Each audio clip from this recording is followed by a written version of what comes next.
Bonjour, j'espère que vous allez bien. Aujourd'hui, je vais vous lire la suite de l'extrait Incidence de Gide critique littéraire, le classicisme. Il n'est pas une des qualités du style classique qui ne s'achète par le sacrifice d'une complaisance. Les peintres et les littérateurs que nous louangeons le plus aujourd'hui ont une manière. Le grand artiste classique travaille à n'avoir pas de manière.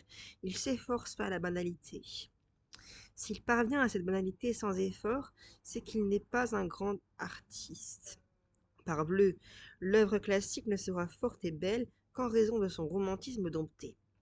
Un grand artiste n'a qu'un souci, devenir le plus humain possible, disons mieux, devenir banal, écrivais-je il y a 20 ans. Et chose admirable, c'est ainsi qu'il devient le plus personnel. Tandis que celui qui fut l'humanité pour lui-même n'arrive qu'à devenir particulier, bizarre, défectueux, dois-je citer le mot de l'Évangile?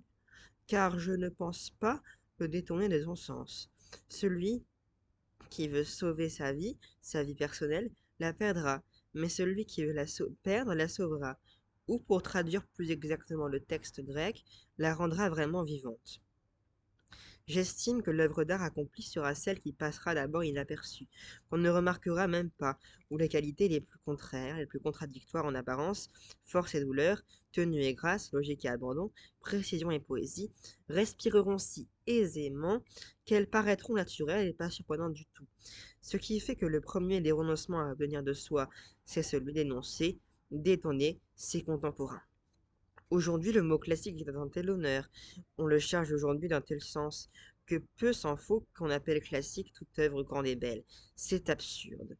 Il y a des œuvres énormes qui ne sont pas classiques du tout, sans être plus romantiques pour cela. Cette classification n'a de raison d'être qu'en France. Et même en France, quoi de moins classique souvent que Pascal, que Rabelais, que Villon? Ni Shakespeare, ni Michel-Ange, ni Beethoven, ni Dostoïevski, ni Rembrandt, ni même Dante, je ne cite que les plus grands, ne sont classiques. Le Don Quichotte, non plus que les pièces de Calderon, ne sont classiques, ni romantiques, mais espagnols, tout purement. À vrai dire, je ne connais depuis l'Antiquité que d'autres classiques que ceux de France.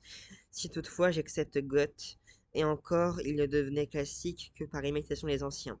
Le classicisme me paraît à ce point une invention française, que pour un peu je ferais synonyme de ces deux mots classique et français, si le premier terme ne pouvait prétendre à épuiser le génie de la France, et si le romantisme aussi n'avait su se faire français, du moins c'est dans son art classique que le génie de la France s'est le plus pleinement réalisé. Tandis que tout effort vers le classicisme restera chez tout autre peuple factice, comme il advient avec Pope, par exemple, c'est aussi qu'en France, et dans la France seule, l'intelligence tend toujours à l'emporter sur le sentiment et l'instinct. Ce qui ne veut pas nullement dire, comme certains étrangers ont une disposition à le croire, que le sentiment ou l'instinct soit absent. Il suffit de parcourir les salles du Louvre, notamment rouvertes, tant de peintures que de sculptures. Je vous lirai la suite dans 4 jours. Merci d'avoir regardé cette vidéo. Au revoir.